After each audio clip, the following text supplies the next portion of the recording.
He thought she was just another target he could silence with a badge and a glare, until she stepped into the spotlight and unraveled his world.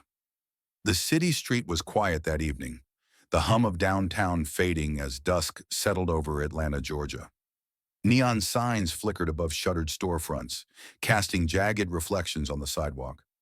It was just after 7 p.m., the kind of hour where the day's rush gave way to an uneasy calm. Major Cassandra Tate had been walking for 10 minutes, her boots tapping softly against the pavement, a takeout coffee warming her hand. She wasn't in uniform, just a leather jacket and dark jeans, her hair tucked under a cap. She blended in, or so she thought. Then she heard the sharp bark of a siren behind her, a patrol car's lights slicing through the twilight. Her jaw tightened, not from fear, but from the weight of knowing exactly how this could go. She slowed her pace, took a steady breath, and turned to face the officer stepping out of the shadows. Cassandra stopped under the faint glow of a street lamp, her coffee cup still warm in her hand. The patrol car's door slammed shut, and the officer, his badge glinting with the name Voss, strode toward her with the kind of swagger that came from years of unchallenged authority. His boots scraped the concrete, deliberate, like he was marking territory. One hand rested on his holster, the other gripped a flashlight he didn't need in the dim but visible light. Cassandra's eyes flicked to the patrol car's dash cam, its red light blinking faintly. Good. Let it record. Evening, Voss said, his voice clipped, no warmth. Got ID on you? No explanation, no courtesy, just a demand. Cassandra met his gaze, her expression steady but guarded. She'd been through enough military checkpoints and high-stakes operations to know when someone was fishing. Mind telling me why you need it? She asked, her tone even, measured. Voss's eyes narrowed, a flicker of irritation crossing his face. I don't need a reason, he snapped. You're walking in a high-crime area. Let's see it. Cassandra's fingers tightened slightly around the coffee cup. High-crime area? This was a gentrified stretch of downtown, all coffee shops and boutique storefronts. She knew the game, had seen it play out in briefings about civilian interactions, in stories from friends in her own life.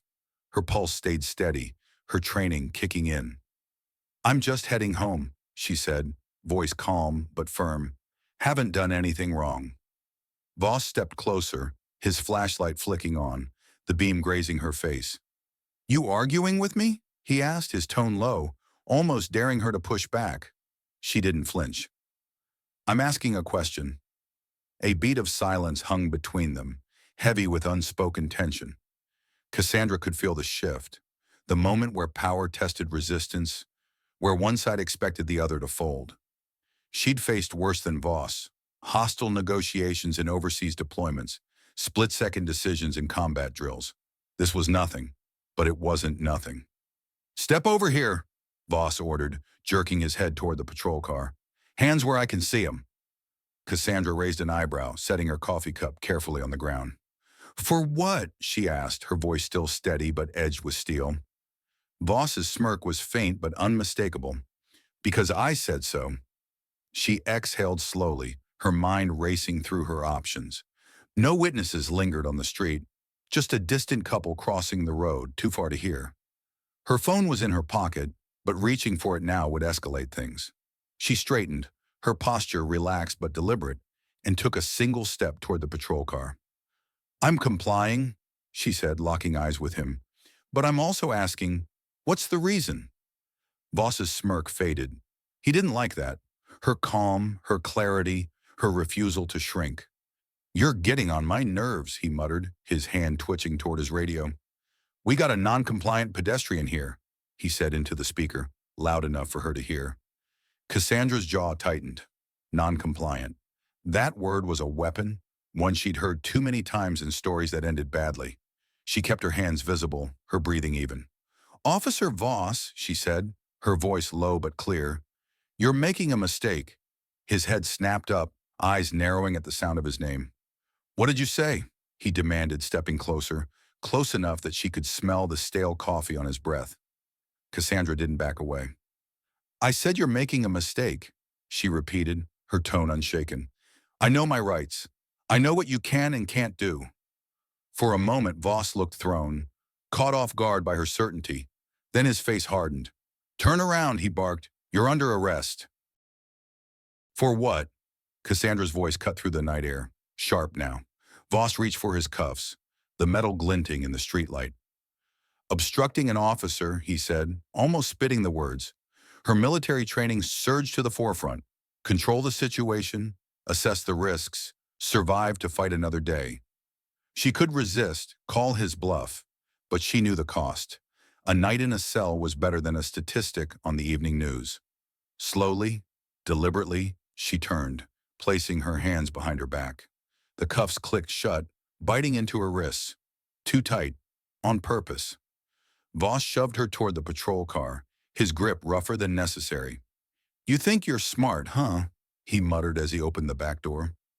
Cassandra didn't respond, her eyes fixed on the dash cam's blinking light. "Let it record." She slid into the hard plastic seat, the door slamming shut behind her. Outside, Voss strutted back to the driver's side, muttering into his radio. Cassandra sat still, her wrists burning, her mind sharp. He thought he'd won this round, thought he'd broken her. He was wrong. Voss had no idea who he just crossed, and when the truth came out, that smirk would be wiped clean off his face. The patrol car's back seat smelled faintly of sweat and cheap air freshener, the hard plastic digging into Cassandra's lower back. Her wrists throbbed where the cuffs bit into her skin, but she kept her breathing steady, slow inhales, controlled exhales, just like in high-pressure ops overseas. Through the partition, she could see Voss's silhouette, his head tilted back as he whistled a tuneless melody, smug as ever. The dash cam's red light still blinked from the dashboard, a silent witness. Cassandra's lips pressed into a thin line. That footage would be his undoing. The car lurched as Voss pulled onto the main road, the city's neon glow smearing past the windows. "You know," he said, breaking the silence, his voice dripping with condescension, "most people don't mouth off when I tell them to cooperate." Cassandra didn't take the bait. She shifted slightly, easing the pressure on her wrists, and kept her eyes on the side mirror. The streets were busier now, headlights flashing by, but no one would stop for her. Not yet. "Guess you think you're special," Voss went on, glancing at her through the rearview mirror. "That it?" Cassandra met his gaze in the reflection, her expression unreadable. "I don't think," she said, her voice low and deliberate. "I know." Voss's knuckles tightened on the steering wheel, his whistle cutting off abruptly. For a split second, his confidence faltered. Just a flicker, but she saw it. He covered it with a scoff. "Military, huh?" he said, his tone shifting, probing now. "I can spot that type a mile away. Always acting like the rules don't apply." She stayed silent, letting him ramble. He didn't know her rank, her record, or the network she'd built over years in the Air Force, and she wasn't about to enlighten him. "Bet you thought I'd back off, moi," he continued, smirking again. "Big mistake, lady." Cassandra's jaw tightened, but not out of fear, out of disgust. The audacity of him, framing his abuse as her fault. The precinct loomed ahead, a blocky concrete building squatting under sodium lights. Its parking lot was half empty, the late hour thinning out the usual chaos. Voss pulled into a spot near the entrance, killed the engine, and turned to face her through the partition. "Last chance to play nice," he said, his voice mockingly soft. "Apologize, and maybe I'll loosen those cuffs." Cassandra leaned forward slightly, just enough to hold his gaze. "You're digging your own grave, officer," she said, each word precise, unshaken. Voss's smirk froze, then twisted into something harder. He didn't like being challenged, especially not by her. Without another word, he shoved open his door and yanked hers open a second later. "Out," he snapped, grabbing her arm and pulling her onto the pavement. The cuffs pinched tighter as he marched her inside, past a desk sergeant who barely glanced up from his paperwork. The air in the precinct was stale, heavy with the scent of burnt coffee and old carpet. Processing was a blur, fingerprints smudged onto a scanner, a mug shot under harsh fluorescent lights. Cassandra stood tall through it all, her posture military straight, her eyes scanning the room. The officers around her moved like drones, indifferent to Voss's rough handling. She'd seen this kind of apathy before, in systems that let men like him fester. When they led her to a holding cell, Voss lingered, gripping her arm a moment too long before uncuffing her. The metal bars clanged shut, and he leaned close to the bars, his voice a low growl. "You're not as smart as you think," he said. Cassandra sank onto the cell's metal bench, the cold seeping through her jeans. She rubbed her wrists, red marks blooming where the cuffs had bitten. "Funny," she said, her voice calm, almost amused. "I was about to say the same to you." Voss's face darkened, but before he could snap back, a phone rang at the front desk, sharp and insistent.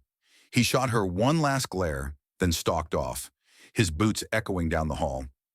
Cassandra exhaled slowly, leaning back against the wall. The cell was grim, peeling paint, a flickering bulb, the faint hum of a distant vent. But she'd endured worse.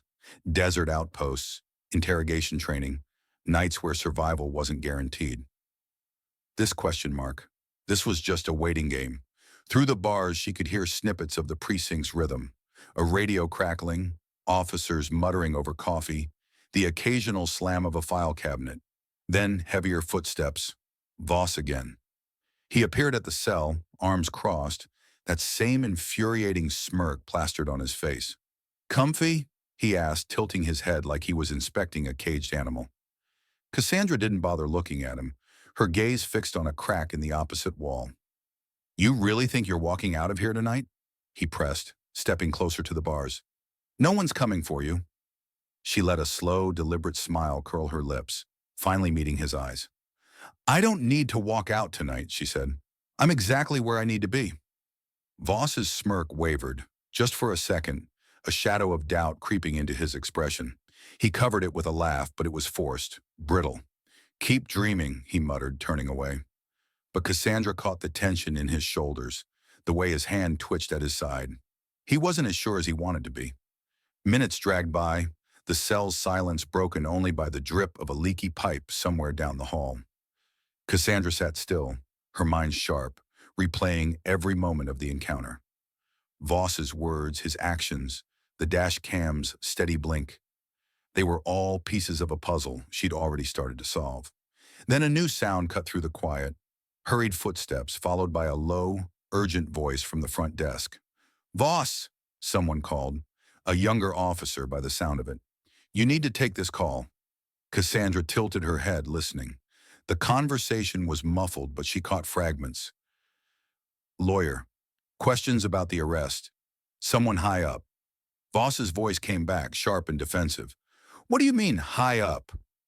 The younger officer stammered something inaudible, and Cassandra's lips twitched. Not so untouchable now, was he? She leaned forward, elbows on her knees, as the pieces began to fall into place. Voss didn't know it yet, but the tide was turning, and when it crashed, he'd be the one swept under. The holding cell's flickering bulb buzzed faintly, casting jagged shadows across the concrete floor. Cassandra sat on the metal bench, her posture relaxed but her eyes sharp, tracking every sound from the precinct's front desk. The urgent call Voss had been summoned to answer still echoed in her mind.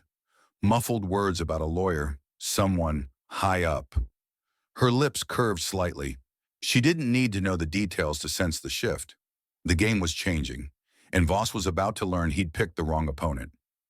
The precinct's hum resumed, a radio spitting static, a chair scraping across the floor, the low murmur of officers trading complaints. Then heavier footsteps again.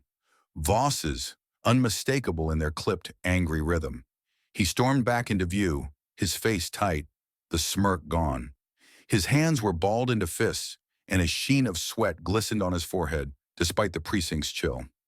He stopped in front of her cell, gripping the bars so hard his knuckles whitened. "Who the hell are you?" he demanded, his voice low, almost a growl. Cassandra tilted her head, studying him like she would a malfunctioning piece of equipment in the field. "Nobody special," she said, her tone calm, almost mocking in its simplicity. "Just a woman you decided to arrest for walking home." Voss's jaw clenched, his eyes darting over her as if searching for some clue he'd missed. The arrogance was still there, but it was fraying, unraveling under the weight of whatever he'd just heard on that call. "You think this is funny?" he snapped, leaning closer to the bars. "You think you're getting out of this?" She didn't flinch. didn't even blink. "I don't think," she said, echoing her earlier words. "I know." The words landed like a quiet detonation, and for a moment, Voss froze, his breath catching. Cassandra leaned forward slightly, her voice dropping to a measured whisper. "You should have checked who you were dealing with before you put those cuffs on." His eyes widened, just a fraction, and she saw it, the first real flicker of fear. Before Voss could respond, another officer appeared down the hall, a woman this time mid-30s with a clipboard and a no-nonsense expression. "Voss," she called, her tone clipped. "Captain wants you, now." Voss turned sharply, his face twisting with irritation. "I'm in the middle of something," he shot back, gesturing vaguely toward Cassandra's cell. The woman didn't budge. "It's about the arrest," she said, her voice flat but pointed. "And it's not a request." Cassandra caught the slightest tremor in Voss's stance, a crack in his bravado. He muttered something under his breath, then gave her one last glare before stalking off. She listened as his boots faded down the hall, replaced by the softer shuffle of the female officer lingering nearby. The woman glanced at Cassandra through the bars, her expression unreadable, then jotted something on her clipboard and walked away. Cassandra exhaled slowly, settling back against the wall. The cell's cold bit into her shoulders, but it didn't matter. She'd spent nights in worse places, dust-choked bunkers, makeshift camps under hostile skies. This was temporary. Voss, on the other hand, was running out of time. The precinct's clock ticked on, each second a small victory. Cassandra's mind replayed the night's events like a mission debrief. Voss's baseless stop, his escalation, the dash cam's steady blink. She'd known from the moment he'd approached her that this wasn't about a high-crime area. It was about power, about a man who thought he could bend the world to his will because of a badge. But power like that only lasted until someone called it out, and she had people who would. Her squadron commander, her legal contacts from years of navigating military bureaucracy, the network she'd built through sheer grit. They were already moving, she was sure of it. A new sound broke her thoughts. A phone ringing again, followed by raised voices from the front desk. "What do you mean, review the footage?" Voss's voice, loud and defensive, cut through the precinct's hum. Cassandra's lips twitched. The dash cam. Someone was asking for it, and Voss didn't sound happy. She couldn't hear the other side of the conversation, but the edge in his tone told her everything. "That's not necessary," he snapped, then lower, almost pleading, "It was a standard stop." Cassandra shifted on the bench, her wrists still tender from the cuffs. Standard stop. The lie was so blatant it almost made her laugh. She pictured Voss in some dimly lit office, scrambling to justify himself as the captain, or someone higher, tore into him. The precinct's indifference was starting to crack, replaced by a nervous energy she could feel even from her cell. Another officer hurried past, clutching a stack of papers, his face pale. Something was happening, something big, and Voss was at the center of it, whether he liked it or not. The footsteps returned. Voss again, but slower this time, less certain. He stopped short of her cell, just out of sight, and she heard him mutter something to himself, too low to catch. Then silence. Cassandra leaned forward, elbows on her knees, her gaze fixed on the empty hallway. "What's wrong, officer?" she called, her voice steady, carrying just a hint of challenge. "Sounds like you're in trouble." No answer came, but she didn't need one. The air had shifted, heavy with the weight of consequences closing in. Voss thought he'd caged her, but he was the one trapped now. Cassandra settled back, her mind already moving to the next steps. A night in a cell was nothing compared to what was coming for him. The dash cam footage, the call from someone high up, the captain's sudden interest. They were all threads in a net Voss couldn't escape. She closed her eyes for a moment, not out of exhaustion, but focus. She'd fought bigger battles than this, against enemies far more dangerous than a small-time officer with an ego. When the truth hit, it would hit hard, and she'd be ready, standing tall, while Voss's world crumbled under the weight of his own mistakes. The precinct's hum faded into a tense quiet, the kind that settles before a storm breaks. Cassandra sat in the holding cell, her elbows still resting on her knees, her mind as sharp as ever. Voss's absence lingered in the air. He hadn't returned since her taunt, and the silence felt like a confession. She knew what it meant. The call, the captain's summons, the sudden interest in the dash cam footage. Someone was pulling strings, and they weren't his. Her lips twitched into a faint smile. She'd played her part perfectly, stayed calm, stayed smart, and let Voss dig his own hole. A new sound broke the stillness, the jangle of keys followed by slow, deliberate footsteps. Not Voss's. A different officer appeared, an older man with graying hair and a weary expression. He stopped at her cell, glancing at a clipboard before meeting her eyes. "Major Tate," he said, his voice neutral but respectful. "You're being released." Cassandra raised an eyebrow but didn't move yet. "That's so?"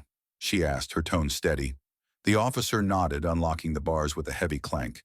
"Paperwork's cleared. Your attorney's waiting." She stood, rolling her shoulders to ease the stiffness, and stepped out of the cell. The officer didn't cuff her, didn't even touch her, just gestured toward the hallway. As she walked, she caught the eyes of other officers at the front desk, their glances quick and uneasy. The precinct's apathy had cracked wide open, replaced by a nervous buzz. She spotted Voss in the corner, hunched over a desk, his face pale as he muttered to another officer.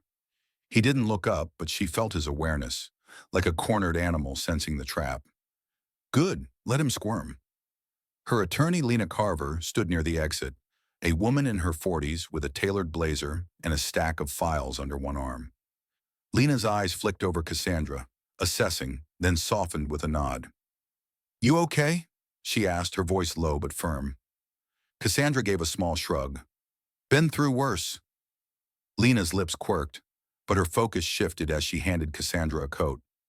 "We're not done yet," she said. "Court's tomorrow morning. They're moving fast on this one." The morning sun sliced through the courthouse windows, painting the wooden floors in sharp golden streaks. Cassandra stood at the defendant's table, her posture military precise, dressed in a charcoal suit that spoke of quiet authority. No cuffs, no cell, just the weight of every eye in the room, reporters, court staff, a handful of officers in the back. Lena stood beside her, flipping through documents with the efficiency of someone who'd dismantled cases like this before. Cassandra's gaze swept the room, landing briefly on Voss. He sat near the front, shoulders stiff, his uniform suddenly looking too big for him. His jaw was set, but his hands fidgeted, betraying the cracks in his armor. The judge, a woman with silver hair and a no-nonsense stare, entered with a rustle of robes. Judge Miriam Holt settled at the bench, adjusting her glasses as she scanned the case file. "Let's make this quick," she said, her voice cutting through the room's murmur. The prosecutor, a lean man with a clipped accent, stepped forward. "Your Honor," he began, "we're here to address the unlawful detention of Major Cassandra Tate by Officer Harlan Voss. Evidence suggests not only a lack of probable cause, but a pattern of misconduct." A ripple of whispers moved through the courtroom. Voss shifted in his seat, his face tightening. The prosecutor held up a tablet. "Dash cam footage from the incident contradicts Officer Voss's report," he said, his tone matter-of-fact. "Major Tate was stopped without justification, questioned aggressively, and arrested on fabricated charges of obstruction." Lena leaned toward Cassandra, murmuring, "He's done." Cassandra didn't react, her eyes fixed on the judge. She didn't need to watch Voss unravel. She'd already seen it coming. Judge Holt peered over her glasses at Voss. "Officer," she said, her voice sharp enough to slice, "care to explain why you arrested a decorated Air Force officer for walking?" Voss cleared his throat, his voice unsteady. "Your Honor, she was uncooperative. Suspicious behavior in a high-crime area."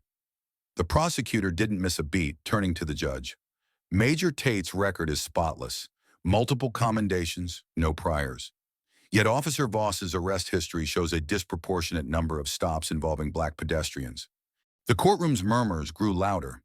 Cassandra caught a reporter scribbling furiously in the back, the story already taking shape.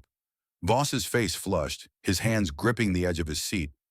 "That's not relevant," he muttered, but the judge raised a hand, silencing him. "It's very relevant," Holt said, her tone icy. "Let's see the footage." A screen descended at the front of the room, and the dash cam video began to play. Cassandra didn't turn to watch. She'd lived it. Voss's barking demands, her calm responses, the cuffs snapping shut. The room fell silent as the footage ended, the truth laid bare. Judge Holt leaned forward, her fingers steepled. "Officer Voss," she said, each word deliberate, "you conducted an unlawful stop, falsified your report, and violated protocol at every turn."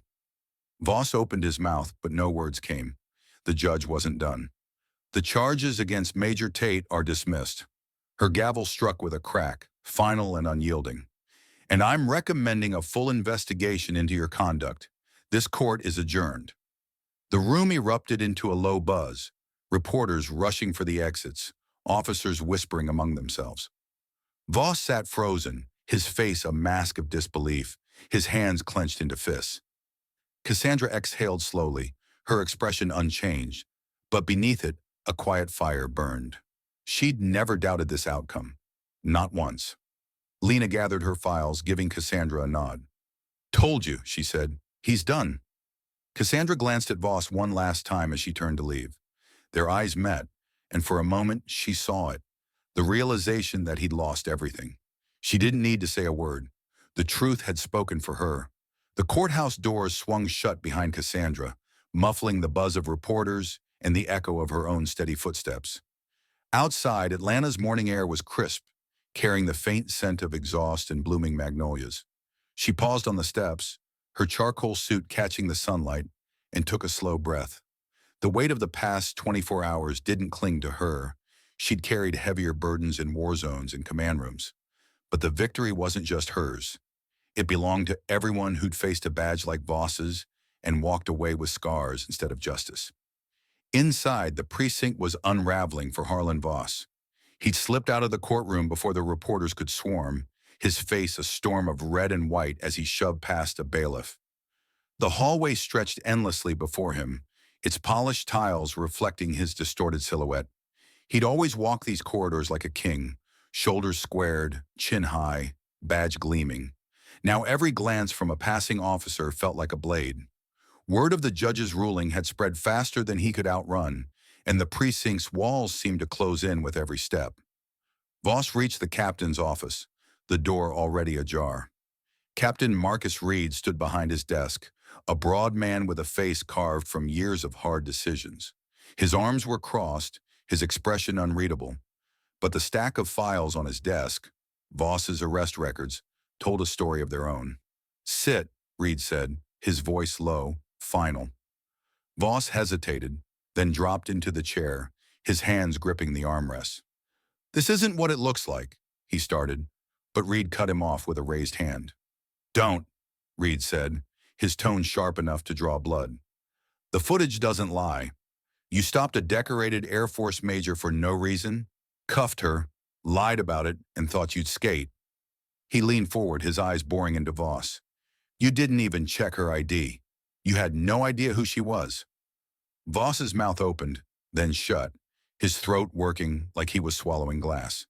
"She was—" he tried, but Reed slammed a hand on the desk, the sound cracking through the room. "She was what?" Reed snapped. "Black? Walking? Breathing?" Voss flinched, his bravado crumbling like ash. Reed tossed a file across the desk, its pages spilling open to reveal highlighted reports. Dozens of stops, all with familiar patterns. "Internal Affairs is digging through every case you've touched in the last decade," Reed said, "and the DA's office is circling. You're not just suspended, Voss. You're done." The words hit like a physical blow, stealing the air from Voss's lungs. He stared at the floor, his hands shaking, the badge on his chest suddenly heavy, useless. "Pack your desk," Reed said, turning away, his voice flat, "and get a lawyer." Voss stood, his movements slow, mechanical, like a man waking from a dream he couldn't escape. The precinct watched in silence as he shuffled to his locker, the eyes of his colleagues cold, some satisfied, others ashamed they'd looked away for so long. He'd been untouchable once, or so he thought. Now he was just a man, stripped bare by his own choices. Across town, Cassandra sat in a quiet diner, the kind with chipped mugs and a jukebox that hadn't worked in years. A cup of black coffee steamed in front of her, untouched as she scrolled through her phone. The headlines were already spreading. Air Force Major wrongfully arrested. Officer faces investigation after viral footage. The dash cam video had hit the internet like a spark in dry grass, igniting comments, shares, outrage. She wasn't surprised. She'd known from the moment Voss approached her that this was bigger than one night, one stop. Men like him didn't just happen. They thrived in systems that let them. Her phone buzzed, a text from Lena. Voss suspended. IA's moving in. Charges possible. Cassandra set the phone down, her expression calm but her mind alive. Good. Suspension was just the start. She leaned back, glancing out the diner's window at the city moving past. People rushing to work, kids laughing on a corner, life pulsing forward. Her fight had cracked something open, exposed a truth that couldn't be ignored. But it wasn't enough. Not yet. Another buzz. This time a call from her squadron commander, Colonel Elena Pierce. Cassandra sighed, then answered. Major, Pierce's voice came through, steady but warm. You've made some noise. Cassandra's lips quirked. Not my intention, ma'am. A soft chuckle on the other end. Intent or not, you've got the Pentagon's attention. They're talking about your case in D.C. Patterns of misconduct, civilian oversight. Even the mayor's office wants to pin a medal on you. Cassandra's eyebrows lifted, her reflection in the diner's window showing no trace of surprise. A medal, she said, her tone dry. For getting arrested. Pierce's voice softened. For standing your ground. For showing what happens when you don't back down. A pause then. You're a headline now, whether you like it or not. What are you going to do with it? Cassandra didn't answer right away, her gaze drifting to a young black girl across the street, her backpack bouncing as she ran to catch a bus. I'm not sure, Cassandra said finally, her voice quiet but firm. But I know it's not just about me. Pierce didn't push, just murmured something about checking in later and hung up. Cassandra set the phone down, her coffee still untouched. Voss was one man, one badge, but he wasn't the only one. She'd seen the stats, heard the stories. People stopped, cuffed, silenced, not because of crimes, but because of who they were. Some fought back and lost. Others never had the chance. Her rank, her connections, her calm under fire. They'd given her a voice where others had none, and she wasn't about to waste it. She thought of the girl with the backpack, the way her laughter had cut through the city's noise. That was why she'd fought, not just for herself, but for a world where that girl could walk home without fear, where a badge meant protection, not a threat. Cassandra stood, leaving a few bills on the table, and stepped into the sunlight. The fight wasn't over, but today she'd won, and tomorrow she'd keep going, because one crack in the system was just the beginning. The diner's door chimed softly as Cassandra stepped back onto the Atlanta sidewalk, the midday sun warming her face. The city pulsed around her, horns blaring, pedestrians weaving through crosswalks, a street vendor calling out to sell iced tea. She stood still for a moment, her charcoal suit a quiet contrast to the chaos, and let the world move past. The headlines, the viral footage, Voss's suspension, they were all pieces of a truth she'd forced into the open. But truth alone didn't change systems. That took work, and she was ready for it. Her phone buzzed again, a news alert this time. Atlanta officer suspended after wrongful arrest of military officer. Investigation expands. She swiped it away, her eyes catching on a mural across the street. A vibrant splash of color depicting raised fists and open hands, a call for justice painted on brick. It reminded her of the stakes, the countless others who'd faced men like Voss but didn't have her rank, her lawyer, her voice. Her victory was theirs too, but only if it sparked something bigger. She started walking, her boots steady against the pavement, her mind turning over Colonel Pierce's words. What are you going to do with it? The question wasn't just about her. It was about the young girl with the backpack, the mother hustling to catch a bus, the teenager on the corner with earbuds and dreams too big for a system that tried to box him in. Cassandra had cracked open a door, but it was up to everyone to push it wide. Those who'd been silenced, those who'd looked away, those who hadn't realized they could speak up until now. Another call came through, this one from a number she didn't recognize. She answered, her voice calm but firm. Tate, a woman's voice, polished and professional, greeted her. Major Tate, this is Aisha Coleman from the mayor's office. We'd like to invite you to speak at a community forum next week. Your story's resonating, and we think it could drive real conversation about reform. Cassandra's lips quirked, a faint irony in the request. A forum? She just wanted to walk home with her coffee. I'll consider it, she said, her tone non-committal but not dismissive. Coleman pressed gently. You've started something, Major. People are listening. Cassandra glanced at the mural again, the painted fist seeming to glow under the sun.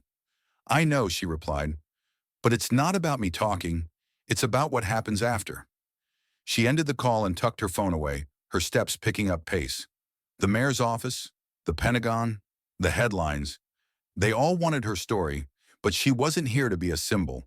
She was here to make room for others, to ensure the next girl with a backpack didn't have to fight the same fight. Across town, Harlan Voss's world continued to collapse. The precinct had stripped his locker bare, his badge confiscated, his name a whisper in break rooms and newsrooms alike. Internal affairs had pulled more files, years of complaints buried under bureaucratic red tape, now dragged into the light. Reporters camped outside his apartment, their cameras hungry for the disgraced officer's next move. He sat in the dark, blinds drawn, the weight of his choices suffocating. He'd thought power was his to wield forever. Cassandra had shown him it wasn't. Cassandra turned a corner, the mural fading behind her, but its message stayed. She thought of the dash cam, the courtroom, the moment Voss's smirk had crumbled. That wasn't just her win, it was a signal, a flare for everyone who'd been stopped, searched, silenced. Her phone buzzed again, this time a message from Lena. Community groups are organizing. They want you to meet them. Cassandra didn't reply right away. She looked up at the sky, clear and endless, and felt the same clarity she'd carried through combat missions and courtrooms. This wasn't the end of the fight. It was the start. She pictured the girl with the backpack again, her laughter a thread of hope weaving through the city's noise. Cassandra had fought for every kid who deserved a world where badges stood for trust, not fear. She'd fought for the mother, the teenager, the vendor, every life touched by a system that too often failed them. And she'd keep fighting, not with speeches or medals, but with action, with truth, with a stubborn refusal to let men like Voss win. The street stretched ahead, alive with possibility. Cassandra walked on, her purpose sharper than ever. One officer down wasn't enough.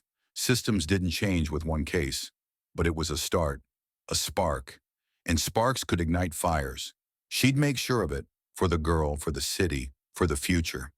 Because power unchecked was power abused, and the only way to shift the balance was to keep pushing, keep speaking, keep standing firm.